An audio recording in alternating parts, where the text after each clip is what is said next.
자, 네. 안녕하세요. 전북대학교 박규용이라고 합니다.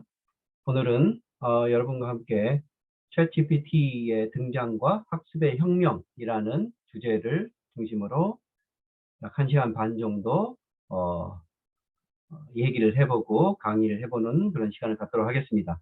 챗GPT는 이미 이제 많이 알려진, 많이 활용되고 있는 그런 가장 첨단 인공지능 툴이라고 볼 수 있겠죠. 인공지능이 어떻게 발전해 왔는가를 우선 좀 말씀을 드리면, 사실 이 화면에 있는 내용들은 이미 많이 알려진 사항들입니다. 1950년에 앨런 튜링이라고 하는 컴퓨터공학자에 의해서 인공지능 개념이 제안이 되었고, 최초 AI 프로그램들이 개발이 되었습니다. 그래서 이 튜링 테스트라고 하는 것이 그때 어떤 테스트의 아이디어로서 제공이 되면서 결국은 인간이 만들어진 인공지능과 대화를 하면서 그 대화하는 상대방이 인간인지 아니면 기계인지를 판별을 하기가 어려울 정도의 수준이면 튜링 테스트를 통과했다라고 하는 그런 개념이었죠. 그래서 그 개념들이 향후에 인공지능 개발에 개발되는 인공지능의 수준을 판단하는데 매우 중요한 그런 기준으로 사용되어 왔다는 것을 잘 알고 계실 겁니다. 60년대에는 이제 전문가 시스템이라고 해서 각 분야의 전문가들, 인간 전문가들의 전문성에 필적할 만한 그런 인공지능 시스템을 개발하는 것들이 1960년대에 이루어졌었고요. 60년대 최초로 정보를 검색하기 위한 알고리즘이 개발되기 시작했다라는 거. 그리고 70년대에는 우리가 지금 모든 인공지능의 아주 기본적인 알고리즘, 인공지능 설계의 기본 툴이 되고 프레임워크가 되고 있는 인공신경망이라고 하는 개념이 등장했고, 그것을 바탕으로 기계학습, 그러니까 기계, 머신도 인간처럼 학습할 수 있다라고 하는 전제가 만들어진 거죠. 그래서 지금은 이제 인간처럼 기계도 학습을 할 수 있다는 거고요. 그 학습한 결과물, 그리고 학습할 수 있기 위해서는 결국 기계가 사고할 수 있는가라고 하는 것이 굉장히 중요한데, 인간의 사고처럼 기계의 사고 수준이 인간의 비슷한 수준인가, 이런 것들이 사실은 오랫동안 논란이 되어 왔습니다. 제가 이해하기로는 지금 현재의 수준에서는 기계도 인간처럼 사고할 수 있다라고 하는 것을 받아들이는 것이 거의 상식적인 일처럼 그만큼 인공지능이 발달했다라고 하는 것을 이해하시면 될 것 같고요. 1980년대에 들어서 이제 자연어 처리 기술이 발전하기 시작합니다. 이 자연어 처리라고 하는 것은 결국은 인간의 언어인 natural language죠. 이 인간의 자연스러운 언어를 인공지능 기계가 자연스럽게 그 말을 이해하고 인간이 명령한 대로 혹은 주문한 대로 뭔가 계산하고 연산할 수 있는가라고 하는 것이 이제 자연어 처리 기술이죠. 인간의 자연스러운 언어를 이해하고 그 언어의 명령대로 어떤 작업을 수행할 수 있는가라고 하는 것이 이제 1980년대부터 자연어 처리 기술로 발전이 됐다는 거고요. 그렇다면 그 이전에는 인간의 언어로서 인공지능이 계산을 할 수 있는 것이 아니고 흔히 말하는 프로그래머 언어, 프로그래머들이 인공지능 혹은 기계에게 뭔가 기계가 이해할 수 있는 언어로 명령을 내리고 그 그 규칙에 의해서만 인공지능이 작동하는, 컴퓨터가 작동하는 그런 방식이었죠. 그런데 지금 오늘 얘기하고자 하는 챗GPT도 결국은 일반적인 사람들도 인공지능을 자신의 언어와 글을 통해서 아주 쉽고 편하게 명령을 내릴 수 있고, 그것에 의해서 인공지능에게 뭔가를 주문할 수 있다라고 하는 그런 기술이 현실화됐다라고 하는 것을 의미할 수 있겠죠. 90년대 가장 큰 특징은 이 인터넷의 발전이겠고요. 2000년 들어와서는 이제 인공지능 기술이 이제 사회의 곳곳에 활용되기 시작했다라고 하는 그런 시대적 흐름이 있었다라고 하는 걸 이해할 수 있겠습니다. 대표적으로 이제 온라인의 다양한 서비스들, 빅데이터를 분석하는 것, 그리고 흔히 말하는 스마트 가전, 그래서 IoT라고 하는 Internet of Things, 혹은 IoE, Internet of Everything라고 하는 모든 것들이 인터넷에 연결되고, 그다음에 굉장히 스마트한 기능들이 첨가되어서 우리가 멀리 있는 모든 뭐 사물들, 도구들도 언제든지 원하는 대로 작동할 수 있는 그런 시점이 이루어졌다라고 하는 거고요. 그다음에 2000년대 중반 들어서 딥러닝 기술이 등장하기 시작하면서 이 딥러닝 기술이 이제 활용되기 시작했다는 거고요. 2010년에 들어서자 이제 80년대부터 개발되기 시작했던 자연어 처리나 그다음에 이미지 분석 기술, 이미지 분석을 하기 위해서는 이제 흔히 말하는 지금 우리가 대한민국도 굉장히 많은 CCTV가 활용되고 있죠. 그래서 그 CCTV를 통해서 얻어지는 그 이미지들을 분석해서 사람들을 판별한다든가 아니면 또 자율주행차와 같은 자동차들이 사회 곳곳을 돌아다니면서 거기에 나오는 이미지 데이터들을 바탕으로 안전한 운전을 이어갈 수 있는 그런 기술들이 현실화했다라고 하는 겁니다. 그리고 이제 인공지능이 점점 그 학습할 수 있는 딥러닝 학습의 원리를 알고리즘 바탕으로 심층적인 강화 학습을 계속해 나간다라고 하는 겁니다. 이 심층 강화 학습의 가장 큰 특징은 인간이 학습의 목표나 내용이나 어떤 방향성들을 일일이 명령하거나 주문해 넣지 않아도 알아서 스스로 목표값만 정해주면 그 목표를 달성하기 위해서 뭐 잠도 자지 않고 계속 연산해 나가고 결과값을 만들어 나가는 그런 기술이 지금 구현되고 있다라고 하는 것이 이제 인공지능의 커다란 발전의 흐름이라고 보면 되겠습니다. 자, 여기서 이제 가장 중요한 이슈가 무엇이냐면 예전부터 그러니까 앞에서 1950년대, 60년대, 70년대 계속 인공지능과 컴퓨터 기술이 발전하면서 많은 학자들이 그런 질문들을 했었죠. 앞으로 우리가 개발될 컴퓨터와 또 발전하게 될 인공지능이 과연 인간의 수준으로 사고할 수 있는가라고 하는 질문들이 인지과학과 이 인지과학의 연구자들은 컴퓨터 공학자들만 포함되는 게 아니고 철학자, 인문학자, 언어학자, 심리학자 뭐 이런 사람들이 다 포함된 그런 연구자들이 이 문제에 대해서 굉장히 큰 논란을 가지고 있었다라고 하는 거죠. 그래서 핵심은 인공지능이 사고할 수 있는가라고 하는 질문들이 있었다는 거고요. 그 출발점이 튜링 테스트였고, 그다음에 1980년대에 있어서는 이제 많은 철학자들이 이 문제를 가지고 갑론을박을 했다는 겁니다. 그 중에 하나가 80년대 이 차이니스 룸이라는 사고 실험이 있었습니다. 그래서 그 당시만 해도 지금부터 약 40년 전이죠.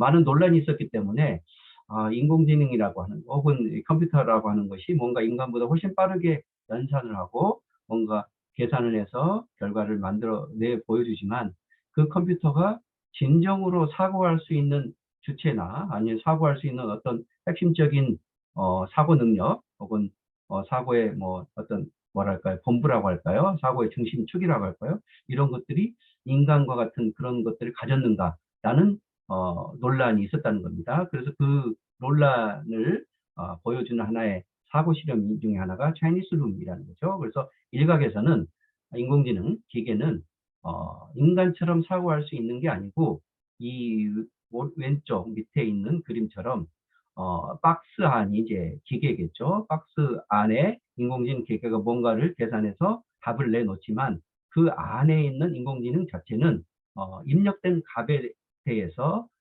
이 차이니스 박스 안에 룸 안에 있는 그런 중국어 규칙이나 뭐 어휘의 책에 대한 규칙을 기반으로 그냥 답변만을 내놓을 뿐이지 인공지능 자체가 뭔가를 생각을 하고 이해를 하고 그래서 답변을 해놓는 것이 아니다라고 하는 그런 가설을 제기한 학자들도 있었다는 거죠. 그와 비슷한 논란이 사실은 17세기에서부터 사실은 이런 논란들이 있었습니다. 그 중에 하나가 바로 난쟁이 가설입니다. 17세기, 18세기 뭐 그 당시에도 당연히 이제 우리가 자연과학자들이 인간이 갖고 있는 사고의 능력의 기초는 흔히 말하는 이성적인 능력인데 이성이라고 하는 게 무엇인가라고 하는 그런 고민이 있었겠죠. 이성이 과연 인간의 뇌 속에 있는 어떤 기능들의 집합인지 아니면 인간의 뇌 안에 뭔가 이성을 다루는 어떤 존재가 있는 것인지 아니면 어떤 뭐 원천이 있는 것인지 이런 고민들을 했다는 거죠. 그랬을 때 그 사고를 하는 사고의 주체가 되는 것은 마치 혹시 인간의 뇌 안에 어떤 작은 사고할 수 있는 존재 여기서는 난쟁이라고 표현을 했습니다. 난쟁이와 같은 존재가 있어서 계속 그런 사고를 오늘과 같은 인간의 사고 능력을 보여주는 것이 아닌가라고 하는 가설이 제기됐다라고 하는 겁니다.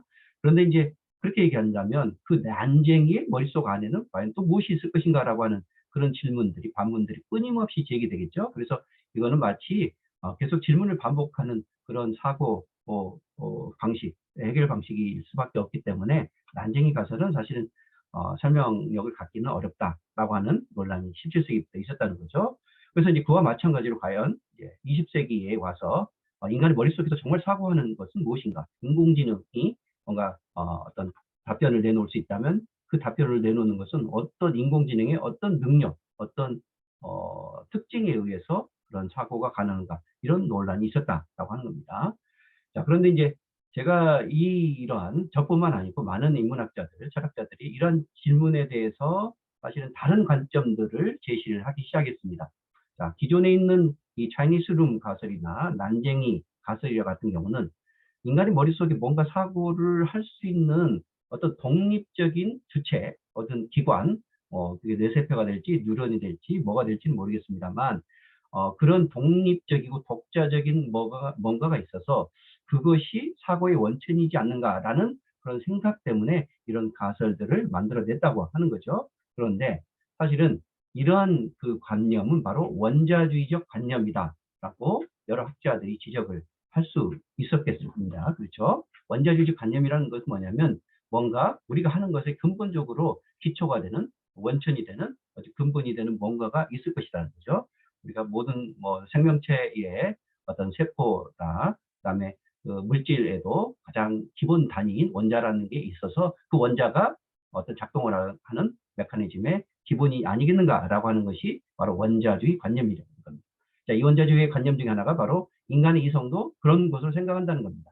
인간은 이성을 가졌기 때문에 다른 동물들이나 기계와 다르다라고 하는 것이 우리가 갖고 있었던 오랜 신념이었다는 거죠. 그리고 이성은 타고난 것이고 인간만이 가지고 있고 이것은 뭔가 고정적인 특징이다라고 하는 관념이라는 겁니다. 이게 이제 원자주의적 관념의 하나의 님이 드러나는 하나의 방식이라는 거죠. 그런데 이제 그렇게 생각하지 않는 관념들이 또 있다는 겁니다. 그게 바로 대표적으로 연결주의 관념이라는 겁니다. 연결주의 관념은 무엇이냐면 근본적인 어떤 단위가 있는 것이 아니고 그 단위 자체가 중요한 게 아니고 여러 가지 수많은 단위들이 서로 연결되어서 무언가를 만들어낼 수 있다. 상호 관계성을 중요시하는 겁니다. 단위 자체 하나를 중요시하는 게 아니라 그 수많은 단위들의 상호 연결성이 핵심이라는 겁니다. 이게 연결주의 관념입니다. 굉장히 중요한 세상을 바라보는 중요한 철학적 관념이라고 볼 수 있겠죠. 그래서 연결주의 이론에 따르면 우리가 말하는 이성과 같은 근본주의, 뭔가 원자주의, 그다음에 그 원자들이 뭔가 구조를 만들었다. 이런 관념들에 대해서 사실 별로 그렇게 지지하지 않습니다. 그래서 연결주의 관념을 보여주는 것이 이제 이 뒤에 나오는 제가 오늘 설명하고자 하는 챗GPT나 그다음에 커넥셔니즘, 연결주의, 그다음에 기계학습이든 컴퓨터든 이런 모든 작동하는 물체들의 기본적인 그 원리에는 수많은 계산할 수 있는 단위들이 엄청나게 그 안에 집적화되어서 그것들이 서로 상호 연결성에 의해서 뭔가 계산을 만들어내고 그다음에 그것이 결국은 사고하는 것처럼 비춰지는 것이지 그 안에 기본적인 사고할 수 있는 뭔가 단위를 찾으려고 하는 그런 시도 자체는 이거는 적절하지 않다라고 하는 것을 말씀드리고자 이 두 가지 관념을 비교해서 얘기를 하는 겁니다. 그래서 연결주의는 관계성을 또 중요시한다라고 하는 것을 반드시 기억하시면 좋겠고요. 이 부분에 대해서 생물학에 있어서도 사실은 비슷한 논란이 제기되고 있습니다. 왜냐하면 지금까지는 예를 들어서 우리가 생물학의 가장 중요한 진화의 원동력이 유전자라고 하는 것을 거의 정설처럼 받아들여 왔었고 그 대표 중에 하나가 리처드 도킨슨의 바로 이기적 유전자라고 하는 그런 개념이잖아요. 그래서 우리는 유전에 의해서 진화된다. 개체가 진화의 원동력이 아니라 유전자라고 하는 것이고 그 유전자가 진화될 수 있는 가장 그 중요한 특징이 바로 셀피시한 그런 특징이기 때문에 여러 가지 자연의 환경에서 환경을 극복하고 서로 자신의 자신의 개체를 증식시키기 위해서 유전자 단위에서 뭔가 발전이 이루어져 가고 있다. 진화가 이루어져 가고 있다라고 설명하는 것이 이기적 유전자라고 하는 그런 개념이라면 최근에는 시스템 생물학이라고 하는 것이 이제 등장을 하고 있습니다. 이 시스템 생물학은 말 그대로 유전자 자체가 중요한 게 아니고 유전자들이 어떻게 생명체 내에, 생물체 내의 시스템 안에서 서로 각자의 역할을 하면서 뭔가 진화를 하든 적응을 하든 하는 방식으로 생존력을 높여가는가, 이렇게 설명을 하는 거죠. 그래서 원자적 관념을 대표하는 것이 이기적 유전자, 유전자라고 하는 개념이라면 연결주의 관념을 대표하는 것이 이 시스템 생물학적인 관념이다라고 보시면 되겠습니다. 그래서 어떤 관점을 지지하는가는 학자들마다 좀 다를 수 있겠지만 우리가 기존의 이 원자주의 관념만을 절대적인 것으로 받아들일 필요는 없겠다라고 하는 게 핵심적인 포인트입니다. 자, 의식이라고 하는 것이 이제 우리가 기계가 인공지능이 사고할 수 있는가라고 하는 질문에 있어서 가장 기본적인 논점이 되는 것이 바로 인공지능이 의식이 있는가라고 하는 그런 질문입니다. 이 질문도 마찬가지로 컴퓨터가 개발되어 왔던 70년대, 80년대부터 학자들이, 인지과학자들이 가장 중요하게 질문을 던졌던 질문 중 하나입니다. 우리가 개발하고 있는 컴퓨터는 과연 궁극적으로 의식을 가질 수 있는가라고 하는 고민을 했었다라고 하는 거죠. 근데 그래서 철학자들이 이제 이 문제에 대해서 많은 논의를 해왔습니다. 1980년대부터 그런 논의를 해왔고요. 앞서 소개했던 존 썰거 같은 케임브리지 대학의 그 철학자들도 그런 의식의 문제를 다뤄왔던 거죠. 자, 여기 있는 표는 제가 이제 이거를 공부하던 2000년대 초반에 이 문제를 공부하면서 의식의 수준, 의식에도 굉장히 여러 가지 단계가 있다라고 하는 이론들을 바탕으로 썼던 논문 중에 하나입니다. 2005년에 썼던 논문, Are Infants Conscious of Their Language라는 논문이죠. 그러니까 말 그대로 영아라고 하는 존재들, 1살, 2살, 3살의 어린 유아들이 언어 발달을 해나가면서 자신의 언어를 의식하고 있는가, 의식하면서 언어 학습을 하겠는가라고 하는 그런 질문이죠.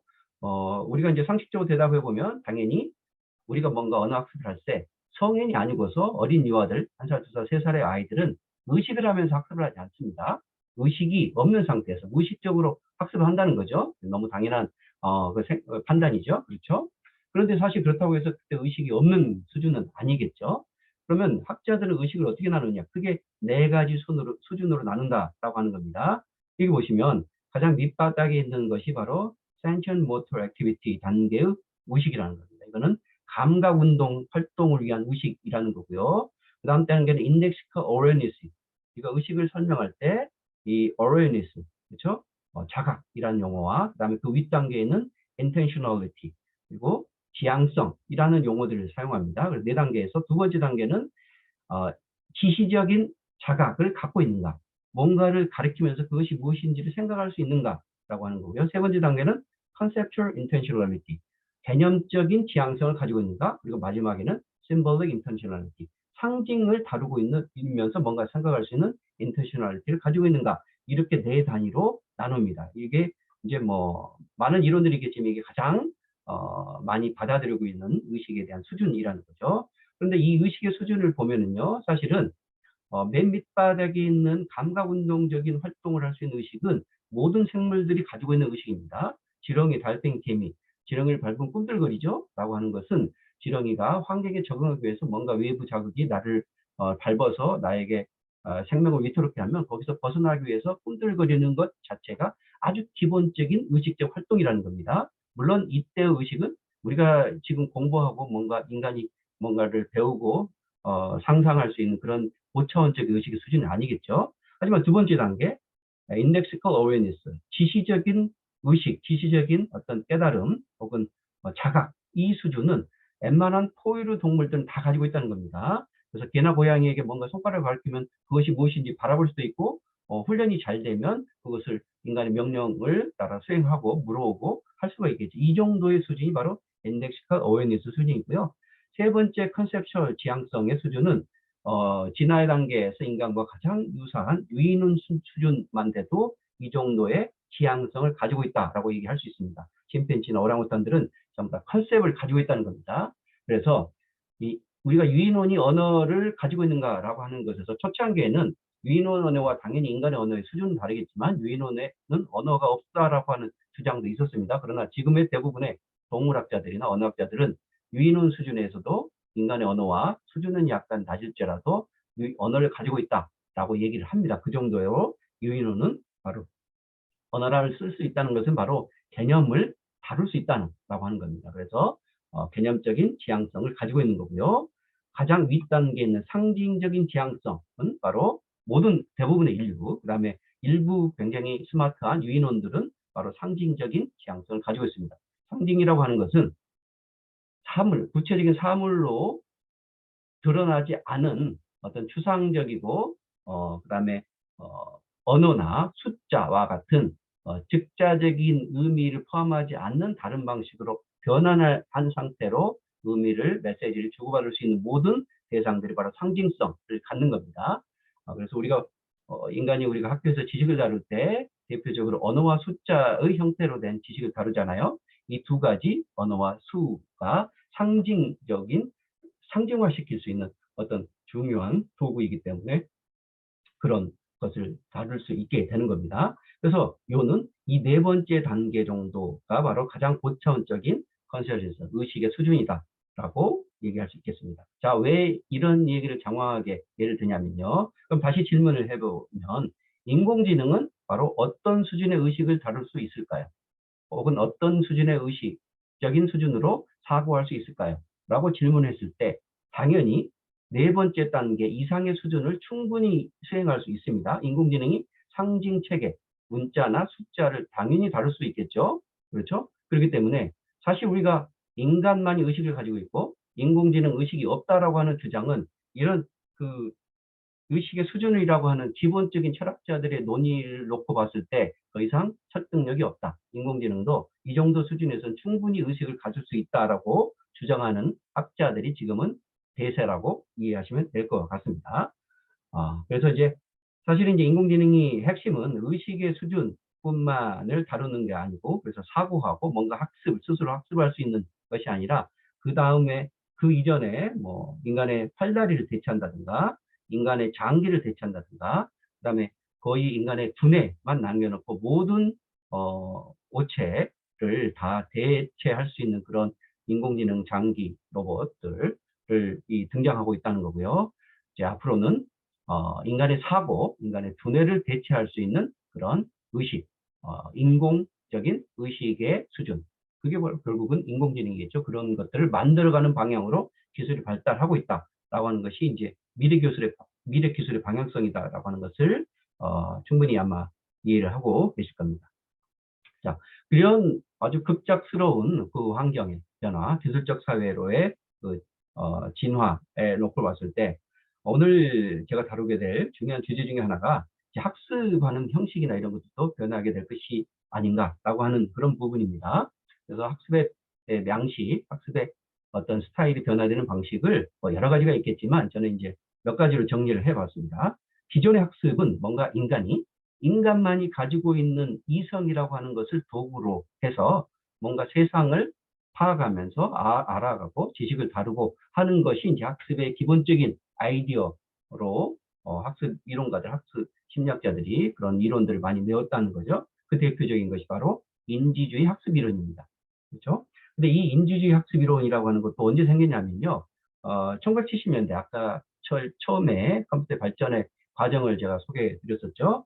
1970년대 컴퓨터가 발전해 나가다 보니까 학습 이론도 뭔가를 설명해야 되는데 그 전까지만 해도 사실은 인간의 학습하는 방식들은 우리가 수천 년 동안 학습해 왔고 그것에 대해서 주로 이제 철학자들이 그걸 설명해 왔지만 지금 이제 20세기 중반에 와서 그 기존의 철학자들이 인간의 학습을 설명하는 방식만으로는 우리가 충분히 성에 차지 않았겠죠. 그래서 이제 등장하는 것이 뭔가 인간의 학습을 과학적으로 설명할 수 있는 뭔가 있지 않을까라고 하는 아이디어들 중에서 하나가 바로 1970년대 정보 처리 이론, Information Processing Theory를 바탕으로 누가 정보 처리를 합니까? 당연히 컴퓨터가 어떻게 정보를 처리할 것인가를 설명하는 이론이 정보 처리 이론이죠. 이것을 인간의 학습 이론에 적용시켜서 나온 것이 바로 인지주의 학습 이론입니다. 그런데 이 인지주의 학습 이론의 핵심은 뭐냐면 결국 뭡니까? 정보 처리 이론이 기반하고 있는 단기 자극, 단기 기억, 장기 기억, 그다음에 순간 기억이라고 하는 이 기억의 원리를 바탕으로 학습 이론을 설명했던 거예요. 인간도 컴퓨터처럼 컴퓨터나 인간이나 큰 차이 없이 순간적인 기억을 하고, 그렇죠? 순간 기억은 우리가 이 말이 5 플러스 마이너스 2에서 매직 7이라고 하는 우리는 이론으로 이해되어 왔었죠. 우리는 순간적으로 대부분의 사람들은 5개 플러스 마이너스 2개 정도 그래서 뭐 7개 플러스 마이너스 2개죠. 그래서 짧게는 5개, 길게는 9개의 내용들을 순간적으로 기억할 수 있고, 그 다음에 이제 이것이 단기 기억에 들어가기 위해서는 우리가 간단한 어떤 암기나 뭐 이런 걸 통해서 단기 기억에 저장할 수 있고, 이걸 계속 반복하고 뭔가 체계화시키다 보면 그 내용들이 장기 기억 장치에 저장돼서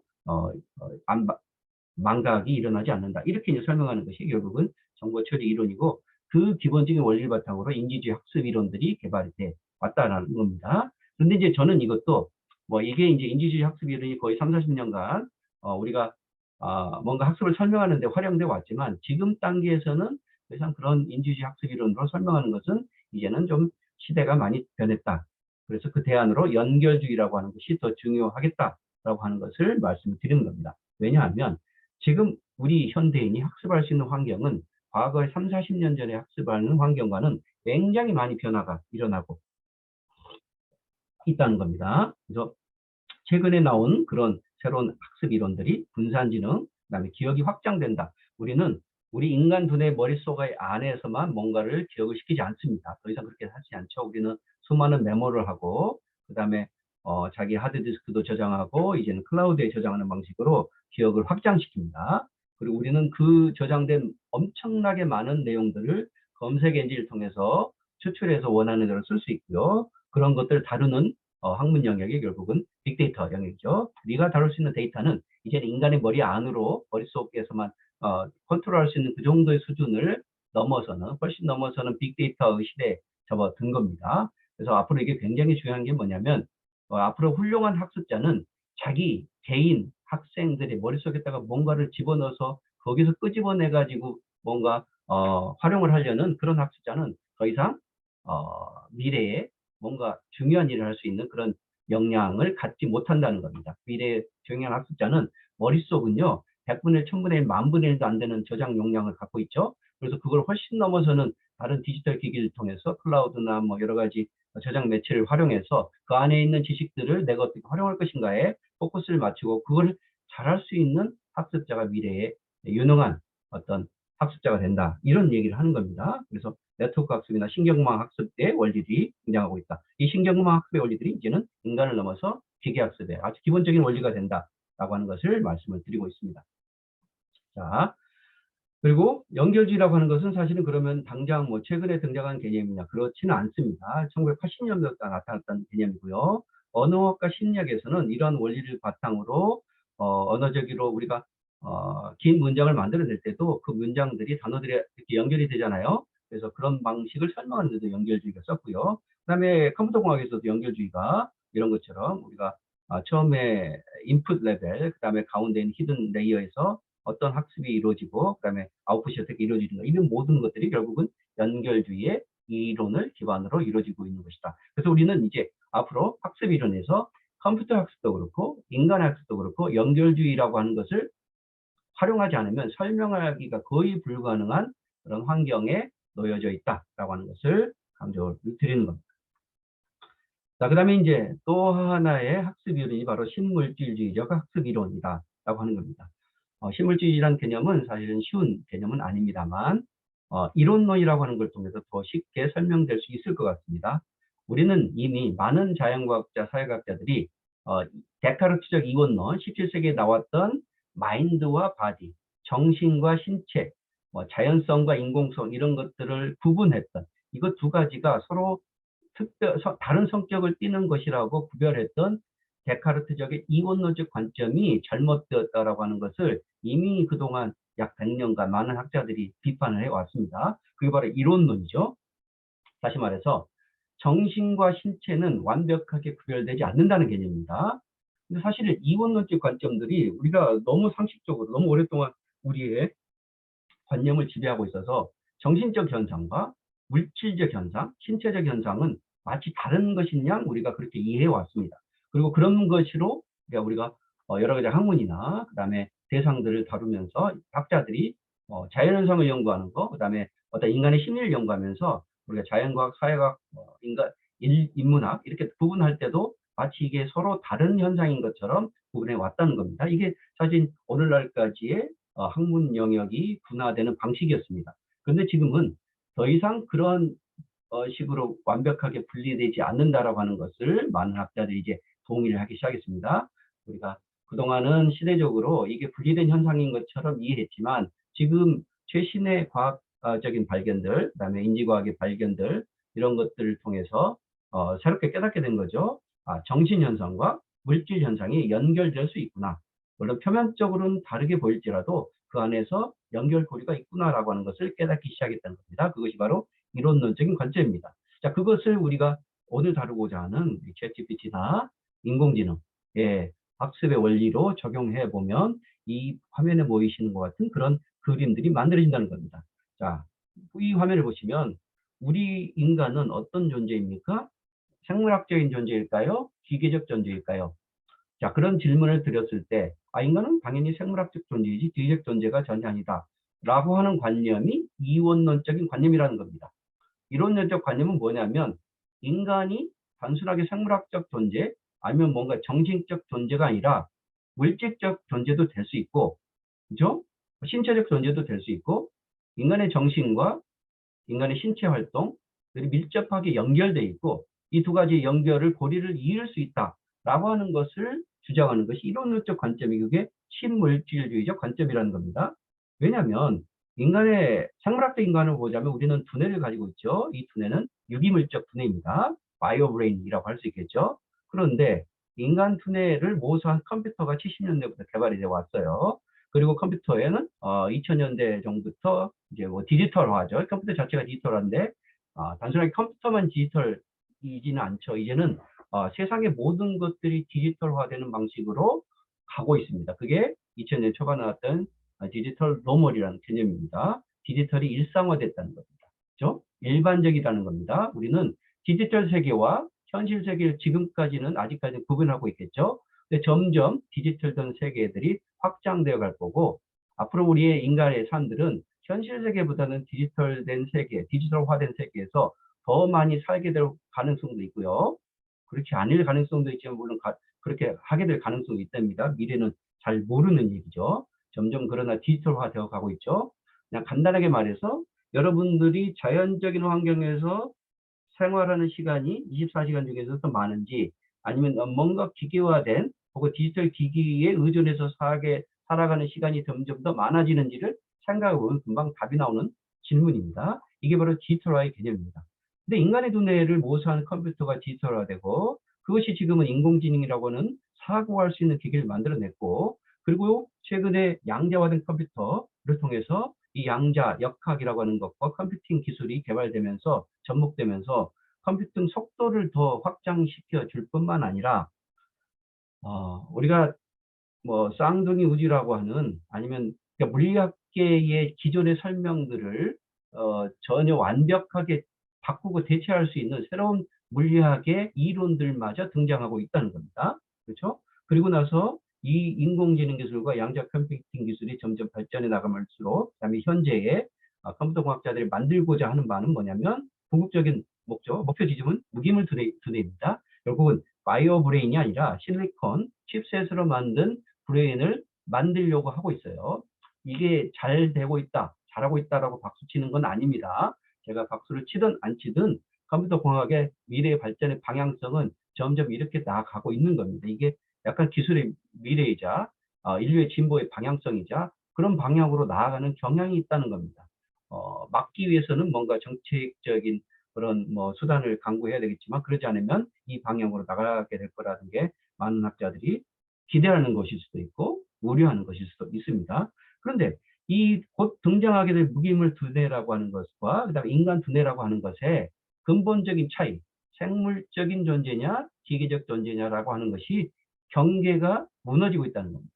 이게 바로 이론론적인 순환을 보여주는 그림입니다. 이렇게 약간 간략화하게 도식화했지만 이 순수한 자연적인 존재의 인간에서 컴퓨터와 인공지능과 양자 컴퓨팅의 발전으로 무기물 두뇌를 지금 당연히 시판 프로토콜이나 아주 기본적인 그 기본 어떤 시범 모델들이 점점 만들어 가고 있고요. 이 무기물 두뇌의 쓰임새가 점점 커지고 있다는 겁니다. 이런 방향으로 나아오고 있는 것이 뭐 이론론적인 순환의 방향성이다라고 하는 것을 설명을 드리고 있는 겁니다. 그랬을 때, 이랬을 때 우리 인간의 학습이라고 하는 것이 앞으로는 성격이 어떻게 바뀔 것인가를 제가 얘기를 하고 있는 거죠. 과거에 인간의 학습은 어땠습니까? 생물학적인 인간이 이성이라고 하는 어떤 특정한 능력을 바탕으로 세상을 이해하고 알아가는 방식이 학습이었죠. 그게 순수한 인간적 학습이었는데 지금은 인공지능이라고 하는 어떤 존재가 그런 학습과 전혀 다른 학습을 스스로 해나가고 있는 지금 현실이 이루어지고 있다는 거죠. 자, 그런데 이러한 그 현실이 과연 갑자기 나타난 것이냐? 그렇지 않다라고 하는 것을 바로 이 그림을 통해서 제가 설명을 드리고 있습니다. 이 그림은 1899년에서 1910년 약 12년 동안 프랑스의 일간지 잡지에 이런 그림들이 미래 2000년대가 되면 100년 후가 되면 어떤 미래의 사회가 펼쳐질 것인가에 대한 상상도 수십 장이 약 10여 년간 프랑스 잡지에 실렸다라고 하는 겁니다. 그것을 이제 약간 칼라로 도색해서 이제 보여주고 있는 겁니다. 그 그림 중에 하나입니다. 학교에서 장면이죠. 그렇죠? 여기 보시니까 가르치는 뭐 선생님, 교수님 같은 사람이 도서, 종이책이 있는 책을 갈아 넣고 이것이 뭔가의 회로를 거쳐서 학생들의 머릿속으로 들어가는 것을 100년 전에 상상한 그림입니다. 이 당시에 이 그림에서 이 전깃줄이 의미한 바는 뭔가 정기적 형태로 지식이 변환돼서 학생들의 머릿속에 입력되는 것을 상상한 거겠죠. 왜냐하면 이 당시에 전기가 발명되기 시작했던 그런 시점이었기 때문에 그럴 거라고 예상이 됩니다. 그런데 지금은 이제 전기 신호, 정확하게는 뭐 전기 신호가 아닐 수 있겠습니다만 우리가 전자기적 신호, 디지털 신호를 바탕으로 이 지식이 학생들의 우리 인간 학습자의 머릿속으로 주입시킬 수 있는 그런 기술들이 현실화되고 있다라고 하는 것이고 그것이 바로 이론론적인 실물주의적인 하나의 그 이론화를 보여주는 증거가 아니겠는가라고 이렇게 생각을 해봅니다. 자, 이게 사실은 굉장히 어색하고 현실과 맞지 않는 것처럼 보일 수 있습니다만 학습이라고 하는 것의 원리를 점점 우리가 연구를 해보면 사실 이 그림과 그다지 차이가 나지 않는다는 것을 이해할 수 있을 겁니다. 우리가 학습한다고 했을 때 학습이라는 게 무엇일까요?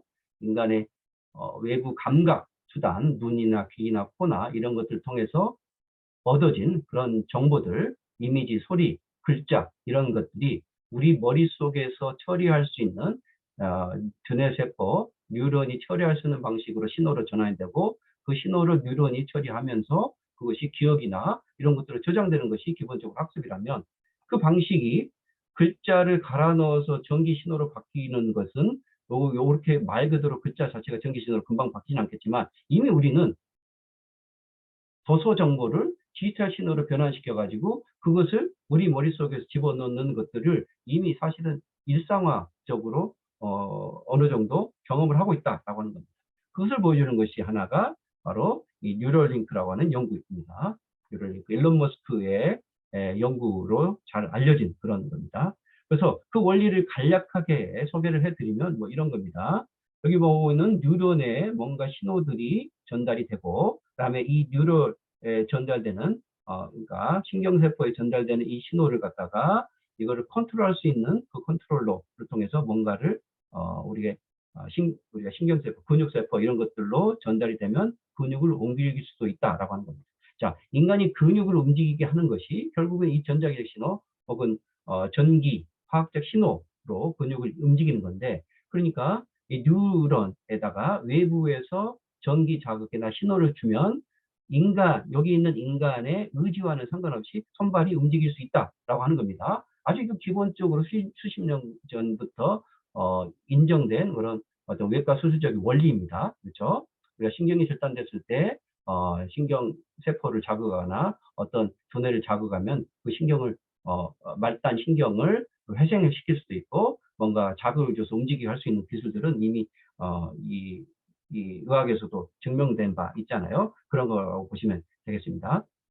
그래서 이제 이 뉴럴링크는 사실은 이게 인간 몸 하나에서 뭔가 인간의 행동을 작동하는 방식으로만 작동하는 게 아니고 지구 반대편에 인터넷이 연결되어 있기 때문에 이 신호를 지구 반대편으로 보내면 그 반대편에 있는 사람들의 행동과 생각 이런 것들도 조절할 수 있겠다. 일단 1차적으로는 기계에 명령을 내리겠죠. 그럼 기계가 움직이겠죠. 그건 이미 우리가 다 상식적으로 알 수 있는 바입니다. 근데 이것을 이제 사람이나 특히 이제 초창기에는 환자들에게 적용을 하는 겁니다. 환자들에게 적용해서 환자들이 스스로 움직일 수 없는 것을 외부의 어떤 정기적 신호의 도움으로서 움직이게끔 도와주는 그런 연구들이 이루어지고 있다고 하는 겁니다. 그러니까 이런 모든 사례들이 결국은 정신적인 것과 신체적인 것이 완벽하게 분리된 것은 아니다라고 하는 것을 보여주는 실제 증거라고 하는 겁니다.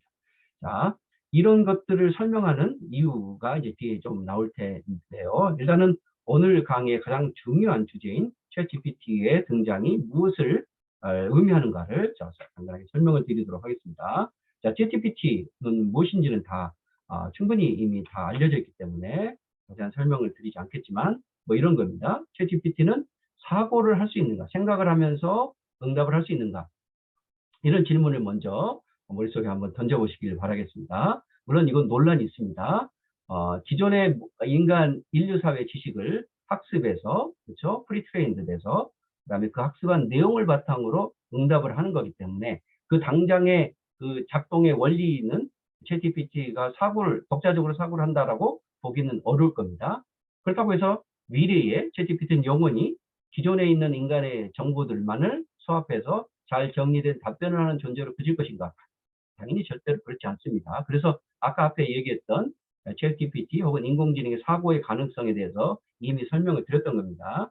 그리고 챗GPT의 가장 중요한 특징은 바로 대화형 언어 생성 모델이라는 거죠. large language 모델이라고 합니다. 그래서 엄청난 양의 large한 language 데이터들을 사전 학습해서 그다음에 그 학습된 내용을 바탕으로 인간들이 사용자들이 어떤 질문을 던져도 그 정보의 테두리 안에서 있는 내용들이라면 얘가 잘 정리하고 요점을 뽑아서 답변을 해줄 수 있다라고 하는 게 굉장히 중요한 기능이죠. 그게 가장 대표적인 기능이라고 하는 겁니다. 그래서 결국은 챗GPT 작동 원리를 간단하게 말씀드리면 여기서는 이제 이 트랜스포머라고 하는 기술을 바탕으로 했고 그다음에 그걸 통해서 트랜스포머 기술은 자연어 처리 모델입니다. 인간의 언어를 그대로 이해하고 거기에 맞는 인간이 또 이해할 수 있는 방식으로 답변을 해줄 수 있는 것이 자연어 처리 모델이라고 하는 가장 중요한 기능이고요. 그다음에 프리트레인드 됐다는 거죠. 사전에 뭔가를 학습한 내용을 바탕으로 응답을 해주겠죠. 당연히 그러니까 이 사전학습이라고 하는 것은 인간 사회에서 통용되는 지식에 대해서 어느 정도 윤곽을 잡고 있다는 겁니다. 기초적인 데이터를 가지고 있다는 것과 그다음에 그것들이 무엇을 의미하는가를 대충 다 이해를 하고 있다는 겁니다. 그러니까 금방금방 몇 초 안에 답변을 해주겠죠. 그다음에 그것이 끝나는 게 아니라 가장 또 중요한 특징 중에 하나가 바로 제너레이티브라고 하는 겁니다. 생성하는 모델이라는 겁니다. 자, 우리가 학습하기 위한 기존 데이터는 사전 학습되어 있다 할지라도 응답까지 사전 학습된 것들을 대답하는 것이 아니라는 겁니다. 이게 가장 중요한 특징이겠죠. 생성 모델이라는 거. 얘가 응답을 하면서 기존에 있는 자료를 나름대로 정리해서 답을 하지만 계속적인 인간과의 대화 속에서 인간이 사용자가 원하는 것이 무엇인지를 생각하면서 응답을 제너레이션 하고 있다는 것, 생성해내고 있다는 것이 중요한 겁니다. 이런 것들을 단순하게 인공지능의 능력을 한계점으로 보고 기본적으로 인공지능이 사고할 수 없어 기존에 학습한 것만 응답할 뿐이야 라고 인식하면 인공지능의 본질을 깨닫지 못하는 겁니다. 이거는 명확한 겁니다. 인공지능의 가능성과 앞으로 어떻게 변화될지를 이해할 수 있느냐 없느냐는 이 부분을 제대로 받아들이느냐 그러지 않고 부인하냐 거부하느냐에 따라서 달리 문제라고 하는 것을 반드시 기억하시기 바랍니다. 자, 그러면 이 트랜스포머라고 하는 기능은 어디서 나왔느냐? 구글이라고 하는 생성의 AI는 오픈 AI는 마이크로소프트의 서포트로 만들어졌지만 그 기본적인 기술은 수년 전부터 구글이 개발했던 트랜스포머 언어 변환기의 기본 구조를 따르고 있다라고 하는 겁니다. 그래서 간단하게 언어 변환기에 대해서 말씀드리면 말 그대로 이제 언어를 변환하는 거니까 우리가 대상 언어, 목표 언어, 변환하고자 하는 대상과 변환하려고 하는 목표 언어가 있겠죠. 그래서 우리가 만약에 한국 사람이라 한국어라면 한국어를 영어로 바꾼다면 한국어라고 하는 것을 인코딩 잡아가지고 그다음에 디코딩 한 다음에 그다음에 이제 목표는 영어로 변환해내는 그런 과정이겠죠. 자, 이 과정에서 결국은 한국어라고 하는 입력을 받게 되는 거고요. 입력된 내용들이 여기 보면 I am a student라고 하는 내용이라면 여기서는 이제 영어를 불어로 바꾸는 그런 장면입니다. I am a student 이 단어 하나하나가 우리가 토큰이라고 하고요. 이 단어 하나하나를 임베딩이라고 하는 것은 이 인코더 안에서 처리할 수 있는 방식으로 자리를 집어넣는다. 하나씩 배치한다. 이렇게 보시면 되겠죠. 그래서 인코딩 한 다음에 그것을 어떤 특정한 룰에 의해서 변환시키는 언어적인 규칙을 이해하고 변환시키는 룰을 통해서 디코딩하고 그래서 불어로 바꿔내가는 과정이겠죠. 그래서 이게 기본적인 인코더, 그다음에 가운데 프로세스, 히든 레이에서 프로세스하는 거, 그다음에 아웃풋 출력하는 거, 이 구조로 가지고 있다라고 하는 것을 뭐 우리가 상식적으로 이해할 수 있는 부분, 이게 이제 트랜스포머의 기본적인 기능이다. 그런데 이제 이 자연어 처리는 앞에서 인공지능 발달 과정에서 간단하게 설명드렸었죠. 기본적으로 학자들은, 컴퓨터 공학자들이 생성 모델과 판별 모델 두 가지 모형을 이제 목표로 개발해 왔습니다. 그렇죠? 초창기에는 판별 모델이 훨씬 더 미래의 어떤 그 기술의 방향성이라고 생각하고 판별 모델이 더 각광을 받았다라고 하는 겁니다. 그래서 이 판별 모델을 이해하기 위해서는 이 인공지능의 아주 기본적인 학습 알고리즘의 기초인 퍼셉트론이라고 하는 것에서 출발했다라고 하는 걸 보여주는 글입니다. 간단하게 설명하면 결국 퍼셉트론이라고 하는 게 인식자겠죠. 인식자. 그러니까 인간이 뭔가 외부 세계의 정보를 받아들여서 내 머릿속에서 이해하는 방식으로 만드는 것처럼 인공지능 기계도 퍼셉트론이라고 하는 것을 우리가 사고의 아주 기본적인 그 바탕 본거지입니다. 그렇죠? 인공지능 사고할 수 있는 본거지죠. 만약 외부 정보를 인식을 해야 되니까 그 인식하는 하나의 단위를 퍼셉트론이라고 하는 건데 그것의 기본 원리는 인공신경망을 모사해서 만들었다. 인공신경망은 뭡니까? 여기 나오는 바로 뉴런의 구조겠죠. 뉴런에서 나뭇가지처럼 퍼져 있는 이게 바로 수상돌기고 가운데 이제 축색이 있고요. 그다음 축삭 혹은 축색 혹은 축삭이라고 하는데 축삭돌기가 있고 이러겠죠. 이런 뉴런들이 사실은 우리의 인간의 머릿속에는 거의 1000억 개. 예. 그러니까 뉴런이 1000억 개고 그다음에 뉴런으로 이루어진 이런 그 신경 돌기들 이런 것들은 거의 수십조 개에 해당된다라고 알려져 있죠. 그래서 이 수많은 뉴런들이 결국은 외부에서 들어오는 자극들을 여기서 받아들여 가지고 이것이 계속 반복적으로 정보가 들어오면 그것이 강화되면서 이것이 하나의 기억으로서 혹은 학습된 내용으로서 자리 잡게 되는 이것을 그대로 뭐 가중치, 활성화, 그다음 출력하는 방식으로 아주 단순화시켜서 인공지능 학습 알고리즘을 만든 것이 퍼셉트론이라고 하는 거죠. 그래서 외부 자극을 어떻게 처리할 것인가가 핵심인데 초창기 판별 모델에서는 판별이 핵심이었기 때문에 이런 플로우 차트라고 하는 그런 그 알고리즘을 통해서 응답, 주어지는 자극에 대해서 이게 옳은지 그른지를 판별해내는 방식으로 인공지능의 사고 능력을 개발시켜 나갔다라고 하는 개념입니다. 이게 이제 플로우 차트 개념이죠. 그래서 정부가 작동하는가 안 하는가는 뭐 그러냐 아니냐 이렇게 if된 뭐 하지 않으면 라고 하는 이 순서도를 바탕으로 엄청나게 많은 양의 순서도를 거치다 보면 뭔가 올바른 내용을 판별할 수 있게 되겠죠. 이걸 가지고 기체적으로 이제 개발했다는 거고요. 그래서 초기 인공지능은 바로 모범 답안 리스트를 작성한 다음에 그 리스트에 맞는지 안 맞는지를 응답자의 질문에 하나씩 하나씩 체크해 나가면서 결과적으로 최종적으로 맞았냐 틀렸냐를 결정하는 방식으로 사고 학습하는 모델을 만들었다는 겁니다.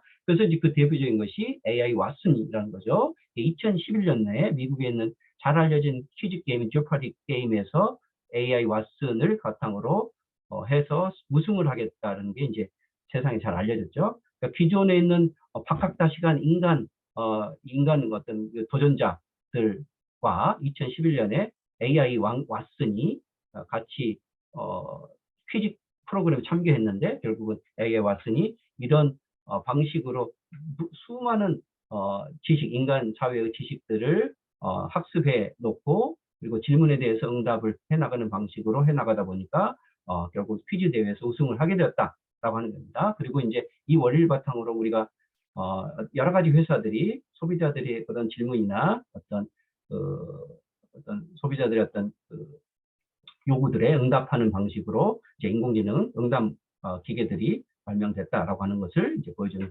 방식입니다. 이게 이제 판별 모델의 초창기 모형이라는 겁니다.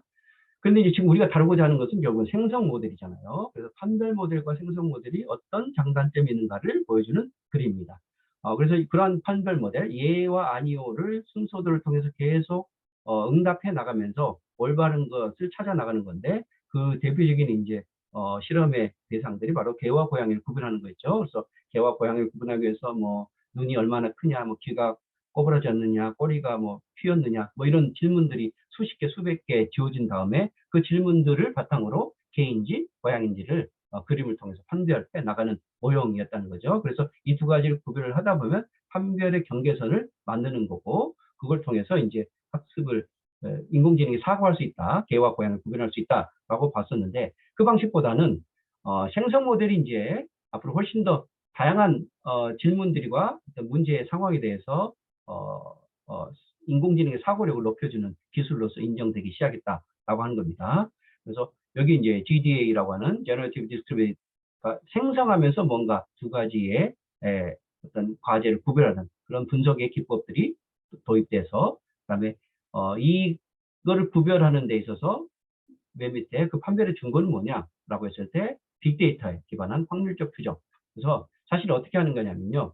예를 들어서 개와 고양이를 판별 모델로 한다면 이 개나 고양이가 가지고 있는 수십 개의 특징들을 쭉 하나하나씩 질문을 하면서 그 두 가지를 구별할 수 있는 판별의 경계선을 만들고, 그 경계선에 따라서 어떤 개나 고양이의 그림이 주어져도 인공지능이 판별을 할 수 있겠다라고 하는 게 판별 모델이라면, 이 생성 모델에서는요, 그렇게 구체적으로 개와 고양이를 구별할 수 있는 질문들이나 기준들을 제시하지 않습니다. 저 룰을 구체적으로 수십 개, 수백 개를 제시하는 게 아니라 실제 엄청나게 많은 수십, 수백, 수천, 수억 장의 개, 고양이의 사진을 얘가 하나씩 하나씩 학습하면서, 빅데이터에 기반했다는 것은 그렇게 수많은 데이터들을 학습하면서 그 부분을 확률적으로 추정을 한다는 겁니다. 그래서 이제 여러 가지 수학적 정리나 여기 위에는 Generative Discrimination Analysis라고 하는 생성적 구별 분석의 기법들을 활용해서 분류한다는 겁니다. 수학적 원리, 베이시스의 수학적 원리와 확률적인 구별의 원리. 그 사람들이 이런 그림들은 다 개라고 부르는구나, 이런 그림들은 다 고양이라고 부르는구나 라고 하는 것을 수십만 장, 수백만 장의 데이터들을 빅데이터로 학습하면서 그다음에 점점 그 원리들을 스스로 깨우쳐 나간다는 게 생성 모델입니다. 그게 가장 중요한 차이점이라는 거 아시겠죠? 판별 모델은 인간이 구분의 기준을 정해줘야 되고, 그것이 뭐 100개, 1000개, 10,000개든 많아도 상관없겠죠. 학습하면 되니까요. 그런데 생성 모델은 그 구분의 기준을 스스로 인식해가지고 스스로 만들어낸다는 겁니다. 생성해낸다는 거죠. 그게 가장 중요한 특징이라고 보시면 되겠습니다. 자, 그래서 결국은 과학자들이, 컴퓨터 공학자들이 이 두 가지 모델을 비교해 보니까 결국은 생성 모델이 훨씬 더 새로운 데이터를 처리할 때, 그 다음에 인간 자체가 굉장히 다양한 존재잖아요. 인간이 뭐를 원하는지, 어떤 질문을 할지가 굉장히 많은 서로 다른 정보들, 그 다음에 입장들, 계속 끊임없이 변하는 그런 요구들이 있을 텐데, 이런 것들에 응답하기에는 기존의 판별 모델은 한계가 있겠다라는 것을 깨닫기 시작했다는 거죠. 그렇죠? 그래서 점점 이제 차라리 생성모를 통해서 기계가 학습하는 것이 훨씬 더 똑똑해지는데 더 지름길이다라는 것을 깨닫기 시작한 겁니다. 물론 초기에는 깊이나 정확도가 떨어질 수 있습니다. 왜냐하면 규칙을 인간이 제공해 주지 않기 때문에, 스스로 판단해야 되기 때문에. 그리고 스스로 판단하기도 하고, 기존에 인간이 판단했던 내용들을 그냥 빅데이터로 기억을 하는 겁니다. 이게 가능한 이유는 뭘까요?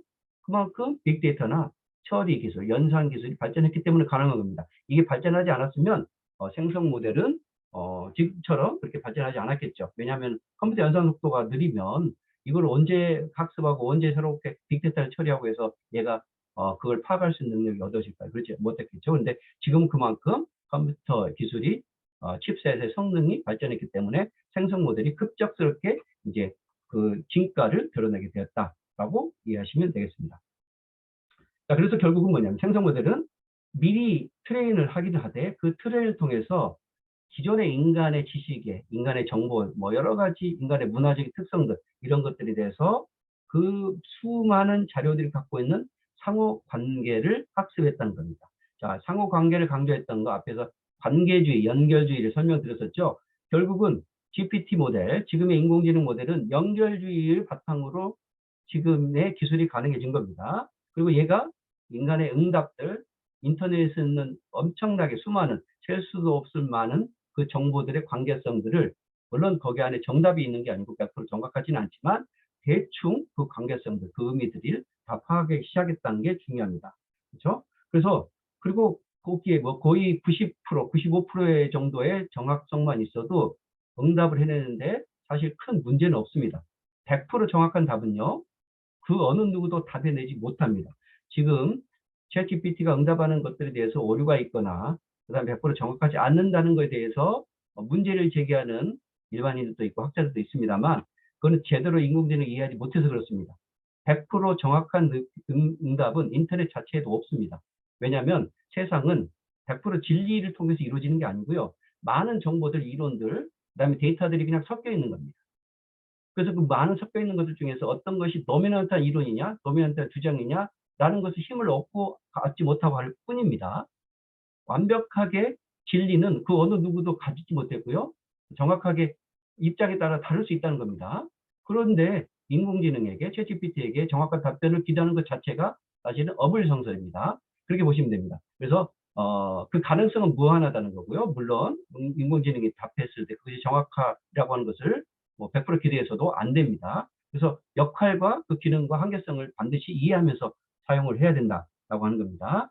우리가 이거는 제가 썼던 그 책의 하나인데요. 상생 언어 발달. 언어 발달을 한 사람, 언어학자로서 이런 것들을 통해서도 제가 이제 과연 인간 언어의 특징이 무엇인가, 인간의 사고의 특징이 무엇인가, 인간은 어떤 방식으로 데이터를 처리하고 정보를 습득하고 그다음에 본인이 어떤 내용에 대해서 이해했다라고 판단하고 이해하는가, 그렇게 생각하는가, 이런 것들을 놓고 봤을 때 챗GPT의 지금 현재의 기능만으로도 그 가능성은 충분하다라는 것을 얘기를 하는 겁니다.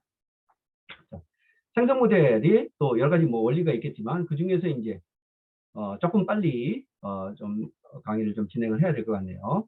여러 가지 원리가 있겠지만, 자, 생성 모델은 기존의 언어 모델의 한계점을 극복했다. 일단 오버피팅의 문제, 데이터 확보의 문제, 그다음에 연산 능력이 빨라야 되는데 그런 것들, 데이터, 빅데이터가 확보됐고요. 연산 능력도 지금 뭐 GPU들, 엔비디아 GPU들이 등장해서 그렇게 가능해졌다라고 많은 전문가들이 얘기를 하고 있죠. 그때 이제 일단 기본적으로 오버피팅, 언더피팅 이 문제가 있습니다. 간략하게 소개를 해드리면, 우리가 뭔가를 인공지능이 어떤 사물에 대해서 판단을 해야 되는데 그 판단하는 것이 초창기에는 정확하지 않겠죠. 그래서 수많은 데이터들을 계속 반복적으로 학습하면서 응답을 내리는 겁니다. 예를 들어서 이 화면에는 사과의 그림들이 여러 가지가 있는데 이 그림들이 사과에 해당되는지 인간들은 경험을 통해서 알 수 있지만 인공지능 첫째에는 잘 알 수가 없겠죠. 왜냐하면 색깔과 모양과 여러 가지 변이들이 포함되어 있기 때문에 그렇습니다. 이것은 사실 인간도 마찬가지입니다.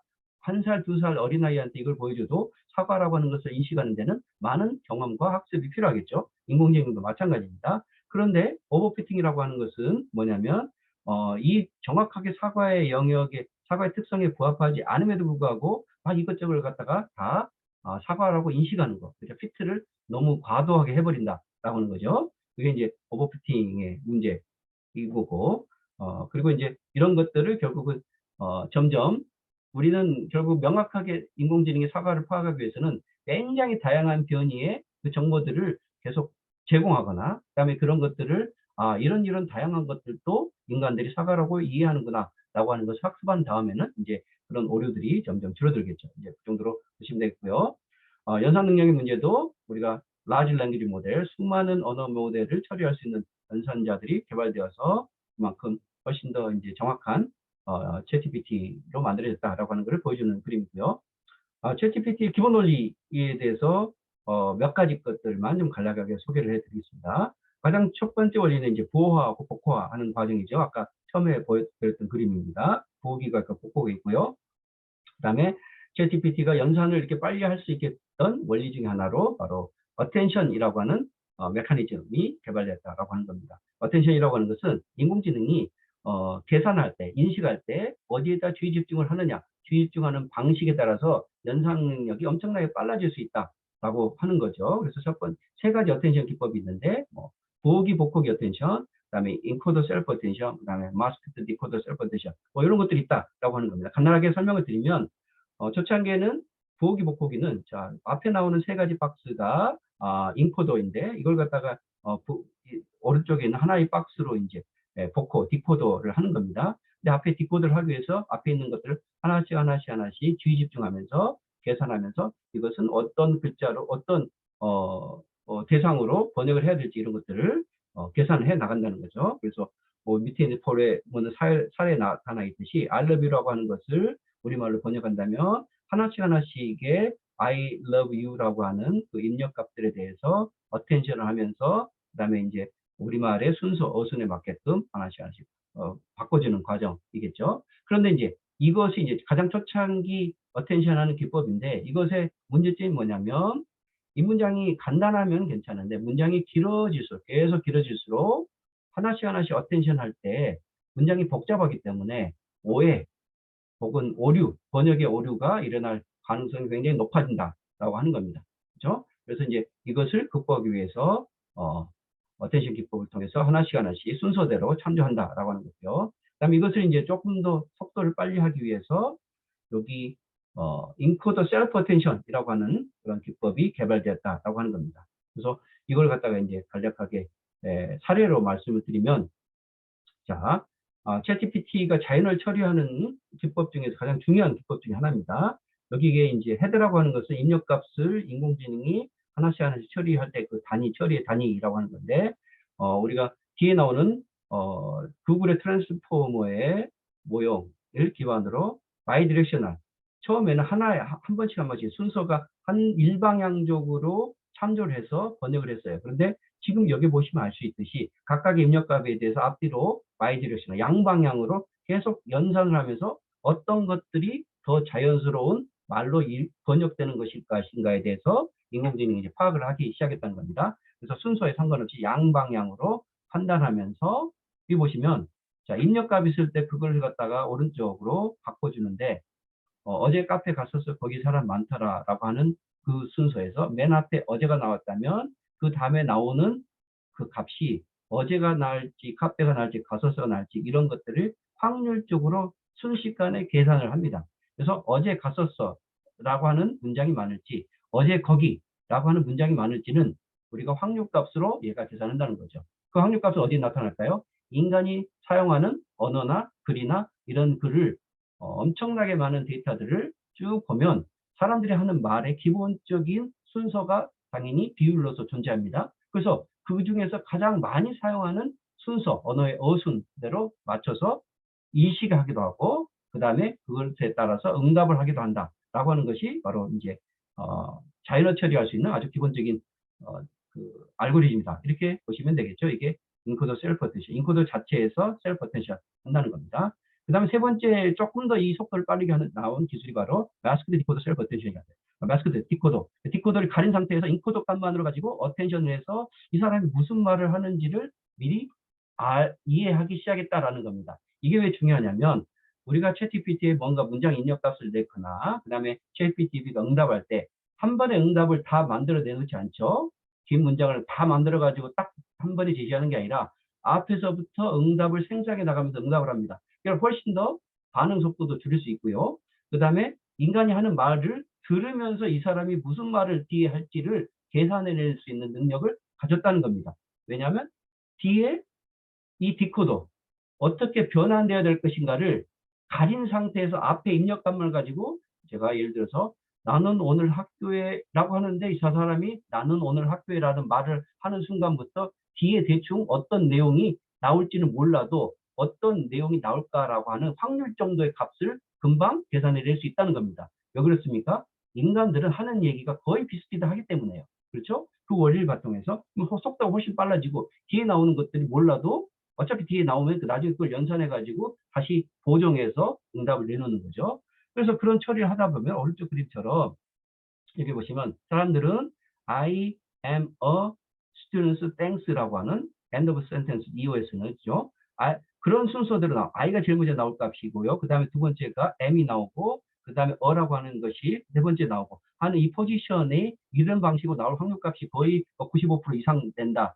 그렇기 때문에 I am a student, 그 다음에 period라고 하는 문장을 생성해 낸다는 거죠. 이거를 갖다가 뒷부분 보지 않고도 순식간에 확률값을 계산해서 응답을 해주거나 이해할 수도 있다라고 하는 겁니다. 이것이 기본적으로 세 가지 어텐션 기법이다. 이게 이 어텐션 기법이 빨라졌기 때문에 여러분들이 챗GPT를 써보시면 아시겠지만 앞에 문장을 쓰면서도 엔터만 쳐도 대충 무슨 얘기를 할지를 알 수 있습니다. 물론 정확히는 않겠죠. 그래서 계속 이제 부가적으로 질문을 하면서 완벽한 답을 우리가 원하는 완벽한 답을 끄집어낼 수 있겠다라고 하는 겁니다. 자, 그래서 이 구글이 가지고 있는 이 볼트의 모델을 아까 바이디렉셔널 양방향으로 계산을 하게 되는 모델을 활용했다는 거고요. 그것을 바탕으로 인코드 안에 알고리즘과 그 다음에 이것을 인코딩할 수 있는 그 층위가 아주 기본형과 확장형에 따라서 엄청나게 그 층위가 많겠죠. 여기 보면 12개에서부터 24개 이렇게 수많은 레이어들이 있습니다. 이 레이어들은 히든 레이어입니다. 우리가 인풋 값이 있고 출력 값이 있는데 가운데서 계산하는 이 중간측의 히든 레이어들은 이렇게 간단한 것은 12개, 뭐 긴 것은 24개의 엄청난 층이 있지만 이 안에 있는 층이 어떤 식으로 인공지능이 이걸 계산하는지는 우리가 100% 충분히 이해할 수 없습니다. 그래서 이걸 갖다가 인공지능이 갖는 블랙박스 모델이라고, 블랙박스 문제라고 합니다. 얘가 어떻게 해서 이걸 계산했는지는 인간, 설계자, 기술자들, 프로그래머들도 정확하게 알 수가 없어요. 대충 예측을 할 뿐이죠. 그래서 이제 이게 뭐 우려점도 되기도 하고 뭔가 가능성도 되기도 합니다만 이거를 한 번에 이 층위를 거쳐서 물론 간단한 질문들은 뭐 금방 거치겠죠. 그리고 복잡한 질문들은 조금 더 시간을 걸려서 이 층위들을 거쳐서 많은 변수들, 파라미터들을 계산해서 어쨌든 응답을 내놓는다라고 하는 겁니다. 이렇게 많이 거쳐도 연산 능력이 뛰어나기 때문에 금방금방 응답을 해냅니다. 자, 그래서 이제 이걸 갖다 볼트 모델이고 여러 가지 이제 오형도 있다는 걸 보여주는 거고요. 자, 이제 마무리를 하면 GPT를 그러면 어떻게 활용할 수 있을까요? 자, GPT의 주요 기능에 여러 가지 것들이 있습니다. 자, 일반 지식, 뭐 자연어 이해할 수 있고요. 추론과 추종을 할 수 있고, 대화도 자연스럽게 할 수 있고, 지식 검색이나 그다음에 요약해주고 자연 번역을 해주죠. 자, 여기 있는 기능, 아주 기본적인 기능인데 여기는 전부 다 텍스트 처리 기능을 중심으로 쓰는 겁니다. 왜냐하면 챗GPT는 채팅하는 거, 자연어 처리 모델인 거고, 그래서 텍스트 기반으로 인간이 뭔가를 물어봤을 때 응답을 해주는 거죠. 물론 이것을 음성으로 변하는 것은 기술은 뭐 어렵지도 않고 이미 많이 나와 있습니다. 그래서 어쨌든 언어를 바탕으로 처리를 해주는 게 기본 기능입니다. 물론 언어 처리만 뭐 해당하지 않습니다. 뒤에 다양한 멀티모달한 다양한 자료를 어떻게 처리하는가 이런 것도 지금 나오고 있는 거죠. 많이 배우는 거고요. 네. 그 다음에 자, 그런데 이제 언어를 처리한다는 게 사실 여기에 나오는 여러 가지 기능들을 보시면 아시겠지만 우리가 인간이 사회에서 혹은 직장에서 회사에서 하는 일들의 거의 대부분은 이 안에 속합니다. 인간 사회에서 이루어지는 대부분의 일들은 우리가 뭐 수학에서 굉장히 복잡한 수학을 배우지만 그런 수학에서 뭐 고등학교 정도의 수준의 수학들을 일상적인 업무에서 사용할 일은 거의 없죠. 아시죠? 거의 중학교 수준. 그것도 기본적인 연산 수준이지 뭐 방정식도 우리가 회사에서 방정식 쓸 일이 있나요? 그러지 않죠. 거의 제가 보기에는 90% 이상의 일들은 다 이런 빨간색에서 이루어진 일들을 인공지능이 해줄 수 있다는 것이 중요합니다. 이게 뭐냐면 결국은 인류의 대부분의 일들을 인공지능이 대체해줘도 큰 무리가 없을 것이다. 이게 좋은 소식인지 나쁜 소식인지는 그 다음 문제입니다. 근데 그건 이제 거의 팩트겠죠. 그 다음에 이것이 등장했을 때 어떤 교육자들은 어떻게 그러면 이걸 어떤 이 문제가 발생했을 때 그렇죠? 이게 교육적으로 여러 가지 문제가 있을 수는 있겠죠. 초창기에는 그럼 어떻게 해야 될 것인가를 보여주는 그림입니다. 제 생각에는 당연히 지금 이제 챗GPT 등장과 학습의 혁명이라고 오늘 강의에서 말씀드리듯이 챗GPT가 등장했고 인공지능이 대기 일상화돼서 우리가 학습하거나 회사 업무를 하거나 이럴 때 다양하게 쓸 수 있다는 거 여러분 다 잘 아실 겁니다. 그럼 이제 우리 과제는 뭐냐? 교육적으로 그러면 우리는 학생들에게 특히 어린 학생들에게 무엇을 교육시켜야 되느냐가 이제 과제인 겁니다. 그리고 많은 우려점들이 있습니다. 충분히 이해를 하고 있습니다. 그렇죠? 자, 그 화면, 그 소리 좀 꺼주세요. 자, 그래서 교육적으로 우리 점 뭐냐면, 우리가 지금까지는 인간 사회에서 뭔가 직업인이거나 우리 역량을 개발하거나 했을 때 언어적인 능력도 훈련하고 수학적 사고 능력도 훈련하고 계산 능력, 연산 능력 뭐 여러 가지 것도 훈련해 왔잖아요. 그리고 그것을 대체할 수 있는 사람들이 사실 없었습니다. 근데 지금의 최근의 인공지능, 컴퓨터 기술은 그것을 대체할 수 있는 그 툴들이나 기술들이 이제 등장을 해버렸다는 겁니다. 그래서 굉장히 큰 문제가 생긴 겁니다. 그런데 여기서 그러면 미래에 점점 이 기술들이 확장되어 갈 것도 뻔합니다. 근데 우리는 이런 상황에서 아이들에게 그럼 어느 정도까지를 학습을 시켜주고 어떤 정도의 인간적인 학습의 훈련들을 시켜주는 것이 이 학생들의 이 젊은 세대들의 미래의 가능성이나 뭐 미래 사회에서 더 발전적으로 기여하는 부분일 것인가에 대해서 우리가 고민이 된다는 겁니다. 이런 고민들은 당연히 있을 수밖에 없고요. 그런데 뭐 앞으로 뭐 어느 정도 계속 고민이 될 겁니다. 근데 이제 어쨌든 변화에 적응하는 게 필요할 것 같고요. 조금 시간을 두면서 어떻게 대응을 할 것인지에 대해서는 교육학자들의 과제입니다. 과제라는 건 뭐냐면 이게 금방금방 해결될 수 있는 문제가 아니고 우리가 어떻게 가르칠 것인지 목표가 무엇인지 어떤 능력을 갖는 인간을 키워야 될 것인지에 대해서는 우리가 지금까지 구체적으로 고민해 본 적이 없다는 거예요. 앞으로 고민해 보아야 된다는 거고 그 시간은 되게 많이 걸릴 수 있어요. 그렇죠? 그래서 그건 과제로 남았고 당장은 뭐 우리가 다양하게 챗GPT를 활용하면서도 그다음에 교육적으로 이거를 긍정적으로 활용하는 방안들을 개발하고 적용하도록 노력을 해야 됩니다. 그 노력이 이제 빨간 글씨로 표시된 그런 부분이고요. 초창기 금지론이 나왔지만 이건 제가 처음부터 얘기를 드렸습니다. 그럼 시간 문제일 거라고요. 금지론 금방 사라질 겁니다. 이제는 어떻게 대응할 것인가, 어떻게 활용할 것인가에 대한 내용들이 엄청나게 많이 나올 거고요. 교육적으로 활용하기 위해서는 교사들의 과제, 역할들이 많아지겠죠. 기존에는 시험을 보고 지불고사 보고 뭐 보고서를 당연히 쓰는 방식으로 주로 시험과 과제가 이루어졌다면 이제는 그런 방식이 아니라 뭔가 학생들이 직접 보여주는 방식을 통해서 결국은 학생들의 상호 변별력, 상호 역량이라든가 가능성에 대한 노력이라든가 이런 것들을 변별을 할 수 있는 그런 방법들이 보완이 돼야 되겠죠. 이런 것들이 이제 교사들의 과제라고 보여지고요. 대신 이제 AI가 답하기 어려운 과제, 그다음에 창의력이 더 필요한 거, 이런 것들을 주로 이제 과제를 내주는 노력을 해야 되겠죠. 그리고 이제 이런 흐름들이 보여주는 건 뭐냐면 과거에는 되게 개인의 두뇌에 정보를 저장하는 암기력이 뛰어난 학생들 훌륭한 사람이라고 봤어요. 네, 이거는 이미 끝난 문제입니다. 근데 여전히 현재의 우리 사회에서는 암기력을 주된 학습의 요소로 간주하고 그것에 의해서 판별하는 사람들의 역량을 판별하는 시험들이 아직 많이 남아있어요. 저는 이게 문제라고 봅니다. 이것들이 좀 줄어들어야 돼요. 완전히 뭐 없어질 필요는 없겠지만 어느 정도 줄어들어야 됩니다. 이미 검색의 시대가 등장했고 10년 전에 그다음 지금은 이제 빅데이터가 검색을 다 해줍니다. 비교 정리까지 다 해줘요. 최근까지만 해도 이런 정보를 비교하고 정리하는 것으로 대부분의 자기의 뭐 어떤 직업적인 그 역할을 하는 사람들이 많았는데 이것도 이제 빅데이터가 등장하면서 대신해 준다면 인간이 해야 될 일들의 영역이 점점 줄어들겠죠. 그랬을 때 우리는 일단 사회적인 문제, 뭐랄지 실업이나 이런 문제들이 안게 될 텐데, 자, 이 문제는 사회 정치적인 문제입니다. 그래서 그 정치적인 문제에 따라서 어떻게 할 것인지 고민을 해봐야 되죠. 만약에 그게 두렵다면 이제 챗GPT의 활용을 뭐 제한할 수도 있겠고요. 그거는 결국 인간 사회가 결정하는 문제라고 말씀드립니다. 남아있는 건 결국 뭐냐면 창의성, 비판성, 응용력 이런 부분들의 능력을 고취시키는 것이 중요한 역할이겠죠. 자, 챗GPT는 아까처럼 텍스트와 기반으로만 활동하는 게 아니고 엄청나게 많은 확장한 툴들이 하루하루 속속 등장하고 있습니다.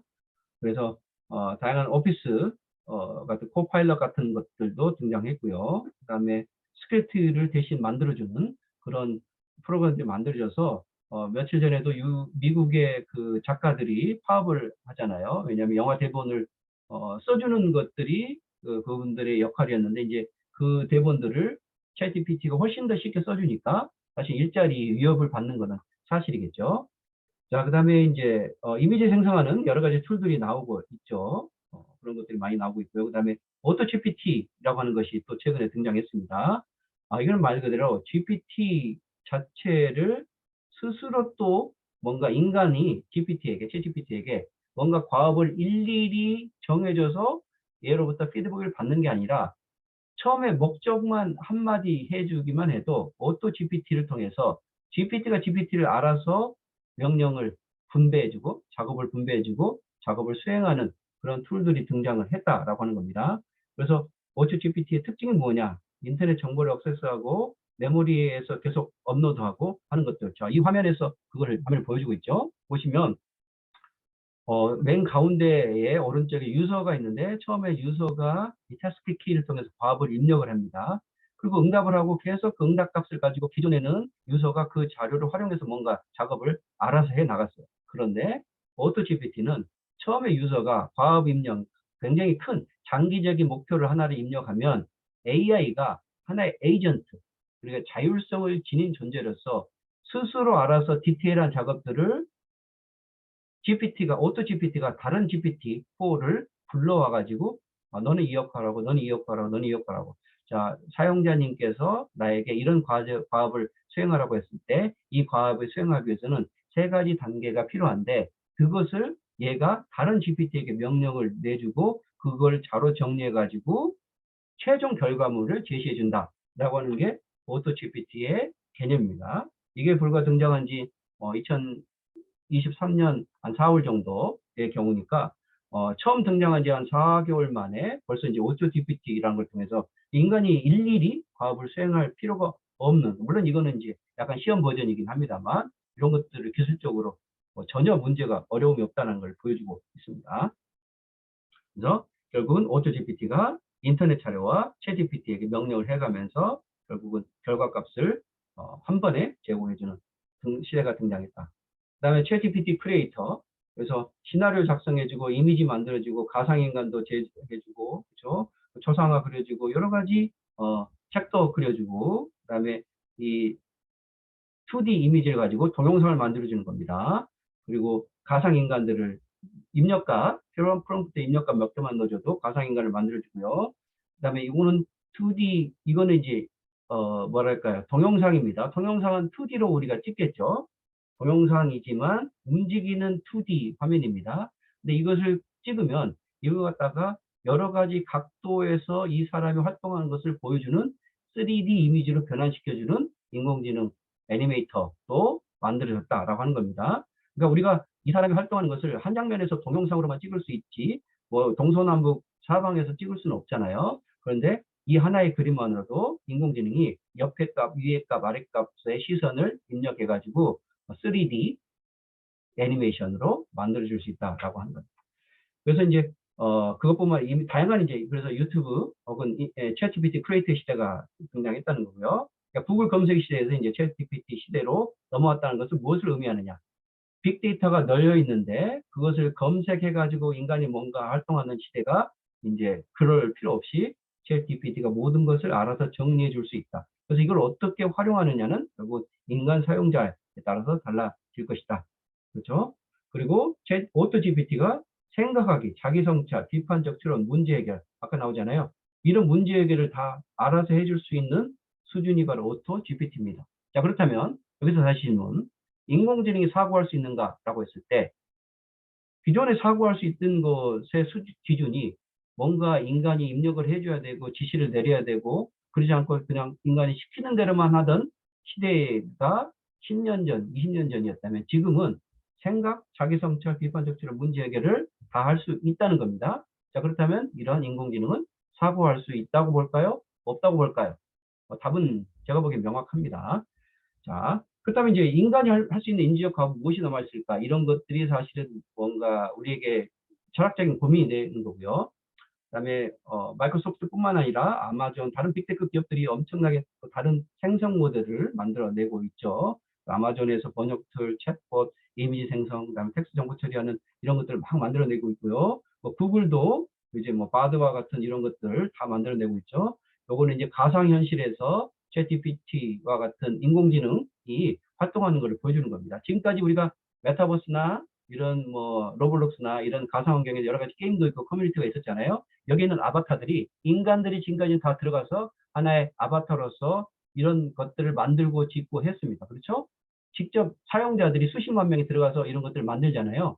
지금은 더 이상 인간이 할 필요 없이 이 챗GPT와 같은 어떤 주체성을 띤 에이전트들이 이 안에 수십 개, 수백 개, 수천 개가 투입될 수 있겠죠. 그러면 이런 장면들, 이런 커뮤니티나 이런 요소들을 만들어낼 수 있습니다.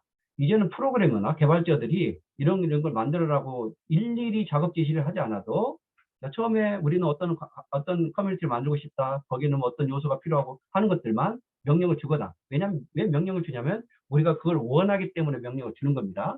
근데 원치 않다면, 정해져 있는 그림이 아니라면 그냥 챗GPT 100개 풀고 너가 원하는 가상 환경을 만들어 봐 했을 때 얘네들이 알아서 가상 사회나 가상 환경들을 마음대로 구축할 수 있겠죠. 물론 마음대로 할 수 있는 게 아니라 인간 사회에서 생각하는 그런 정보들을 다 끄집어 모아서 나름대로 이합집산 취합해 가지고 뭔가를 만들겠죠. 문제는 이제 그게 우리 인간이 사용자가 원하는 것이냐 아니냐에 따라서 원하는 것이 아닐 수 있기 때문에 우리가 그게 별 의미가 없을 수 있어도 창의적인 창의성을 우리가 얻고자 할 때는 훨씬 도움이 되겠죠.